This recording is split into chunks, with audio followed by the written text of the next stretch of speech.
গরমে পুরো হাঁসফাঁস করছে। আর বলো না, 3-4 দিন তো বৃষ্টি ছিল, বেশ ভালোই ছিল, ঠান্ডা ঠান্ডা ছিল, কিন্তু আজকে আকাশ মেঘলা, কিন্তু বৃষ্টি হচ্ছে না, গরম পুরো সব মারা। আকাশ মেঘলা কোথায়? তুমি সকালে দেখেছো, এখন দেখো। এই দেখো, এটা হচ্ছে বাইরে কিন্তু প্রচন্ড রোদ, আর এই রোদের মধ্যে আমার বউ কিন্তু বায়না করেছিল যে আজকে একটা জায়গায় যাওয়ার জন্য, মানে একটু শপিং করার জন্য। বাট আমি রোদটা বাইরে নিয়ে গিয়ে এভাবে ধরে দেখিয়ে দিলাম, এই রোদের মধ্যে যদি তোমার বেরোতে ইচ্ছা হয় বেরো। আচ্ছা, কেনাকাটা করার প্ল্যানটা কি? অনেক কিছু কেনাকাটি করতে হবে, 3-4 দিন পরে। না 1 তারিখ, জামাই ষষ্ঠীর 2 দিন বাদে। হ্যাঁ, জামাই ষষ্ঠীর জন্য আমরা কি আটকে গেছি, জামাই ষষ্ঠী না থাকলে আমরা বেরিয়েই যেতাম। তো যাই হোক, আমরা একটা জায়গায় ঘুরতে যাচ্ছি, আর দারুণ একটা জায়গায়, সুন্দরবন। হ্যাঁ, তো যাবো, তো তার জন্য কিছু কেনাকাটি করতে হবে, ভাবছিলাম যাবো। তো আজকে কিন্তু আমি একদম রান্না বান্না করছি না, কারণ আমার সব রান্না বান্নার দায়িত্ব নিয়েছে আমার শাশুড়ি মা।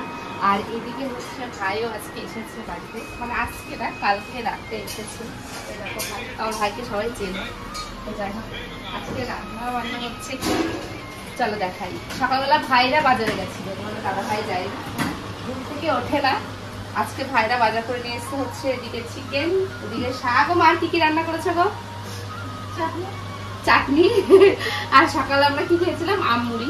এখন হচ্ছে আমের সিজন, যাই হোক এখন আমরা প্রচুর আম খাই, বস্তা বস্তা আম খাই। কোথায় গেছে মেয়েকে তো দেখছি না?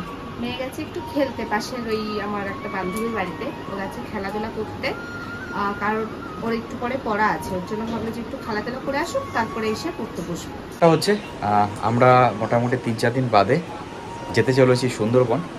তো অনেক ব্লগ, ভালো ভালো ব্লগ আসছে। আমাদের জামা ষষ্ঠীর আগেই যাওয়ার কথা ছিল, বাট হচ্ছে না, জামা ষষ্ঠীর জন্য পিছিয়ে দিয়েছি। আজকে কিন্তু বৃষ্টি নেই, আমরা একটু বিকালের দিক করে একটু ঘুরতে বেরোবো খাওয়া দাওয়া করে, ঠিক আছে? তো সেই ব্লগটাও আসবে, বাট এই ভিডিওতে না। তো এই ভিডিওতে একটা অন্য কিছু আসছে, সেটা হচ্ছে তোমরা দেখতে থাকো। সব আনন্দের মাঝে কিন্তু একটা টেনশন আমাদের মেয়েদের থেকেই যায়, আর সেই টেনশনটাই কিন্তু আমাদের সারাদিনটাকে আনকমফোর্টেবল করে রেখে দেয়। আর আজকে আমি কথা বলবো সেই টেনশনটাকে নিয়ে, মানে আনকমফোর্টেবল দিনটাকে কমফোর্টেবল করার জন্য। চলো ব্যাপারটা খুলেই বলা যাক। আসলে আমাদের মেয়েদের একটাই টেনশন, সেটা হলো পিরিয়ড চলাকালীন টেনশন। কারণ আমাদের এই পিরিয়ডের দিনগুলোই যে আমরা কিভাবে কাটাবো, সেই দিনগুলো নিয়ে ভীষণ টেনশন করে থাকি। আজকে আমি কথা বলবো ঠিক এই টেনশন গুলো নিয়েই। আর অনেকেই কিন্তু আমাকে জিজ্ঞাসা করো আমি আমার পিরিয়ড চলাকালীন আমি কি প্যাড ইউজ করি। তো চলো আজকে তোমাদের পুরোটাই বলবো। দেখো, প্যাড কিন্তু সবাই ইউজ করে, বাট আমি কিন্তু প্যাড ইউজ করি না। কারণ প্যাড ইউজ করলে তুমি যতই ভালো প্যাড ইউজ করো না কেন, অনেক রকম প্রবলেম কিন্তু থেকেই যায়, আর নিজের ক্ষেত্রেও কিন্তু ভীষণ আনকমফোর্টেবল ফিল হয়। সর্বপ্রথম হচ্ছে লিকেজের সমস্যা, তারপরে তো দাগ লেগে যাওয়ার টেনশন।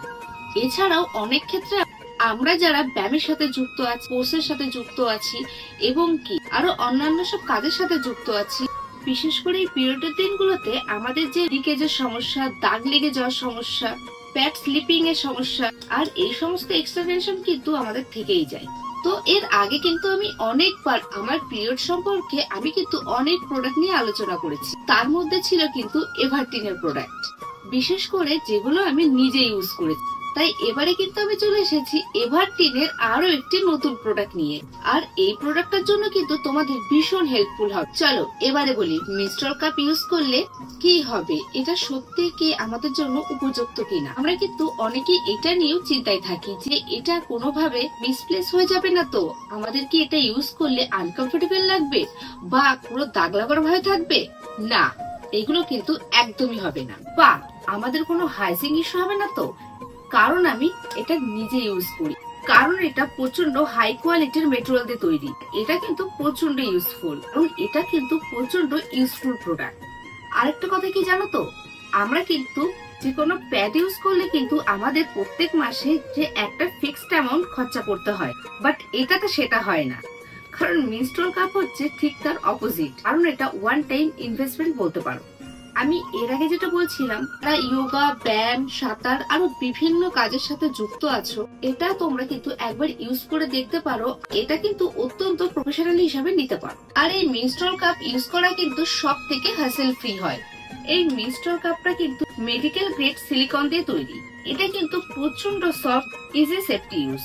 আর এটা ইউজ করলে কিন্তু তোমাদের কোনো রকম ইচিং, ইনফেকশন কোনো কিছুই হবে না, সাথে তো ইরিটেশন একদমই নয়। হ্যাঁ, এটা কিন্তু 12 ঘন্টা পর্যন্ত লিক ফ্রি প্রোটেকশন দিয়ে থাকে। আর এই মেনস্ট্রুয়াল কাপটা কিন্তু তোমরা টানা 10 বছর পর্যন্ত ইউজ করতে পারবে। এটা ইউজ করা কিন্তু খুবই সহজ। আর এটা কিভাবে ইউজ করবে চলো তোমাদেরকে দেখিয়ে দিই। তোমাদেরকে জাস্ট স্পট পজিশনে বসতে হবে। তারপরে যে তোমাদের এই সিলিকনটা দেখতে পাচ্ছ, এটা কিন্তু ইজি টু ইউজ। এই যে সিলিকন মেটেরিয়ালটা দেখতে পাচ্ছ, এটা যেভাবে আমি ফোল্ড করছি, যেটা তোমরা স্ক্রিনে দেখতে পাচ্ছ, ঠিক এইভাবে ফোল্ড করে তোমরা কিন্তু তোমাদের ইন্টিমেট এরিয়ায় ইনস্টল করতে পারো এবং 45 ডিগ্রি অ্যাঙ্গেল করে এটাকে সেট করে নিতে হবে। ইন্টিমেট এরিয়াতে সেট হওয়ার পর এটা কিন্তু পপ আপ হয়ে যাবে। হয় তাহলে কিন্তু হাত দিয়ে একটু প্রেস করে সেট করে নিতে হবে। হ্যাঁ, ঠিক যেভাবে বললাম ঠিক সেইভাবেই এটাকে তোমরা সেট করতে পারছো। আর এটা কিন্তু রিমুভ করাও একদম সহজ। দেখো, রিমুভ করার জন্য কোনো ঝামেলা তো হয়ই না, প্লাস তোমরা কিন্তু হ্যাসেল ফ্রি ভাবে তোমাদের পিরিয়ডের দিনগুলো কাটাতে পারো। আর দেখো, এটা কিন্তু আমি নিজে ব্যবহার করে তোমাদের সাথে শেয়ার করছি। হ্যাঁ, তোমাদের মনেই কিন্তু অনেকের আবার প্রশ্ন থাকবে যে তুমি তো এই প্রোডাক্টটা ইউজ করছো, কিন্তু আমরা কোথায় পাবো? দেখো, তোমাদের সুবিধার কথা মাথায় রেখে আমি কিন্তু এই প্রোডাক্টের লিংক আমি আমার ডেসক্রিপশন বক্সে দিয়ে রেখেছি। আর এই লিংক থেকে ক্লিক করলে তোমরাও কিন্তু পেয়ে যেতে পারো এই এভারটিনের মেনস্ট্রুয়াল কাপ প্রোডাক্টটি।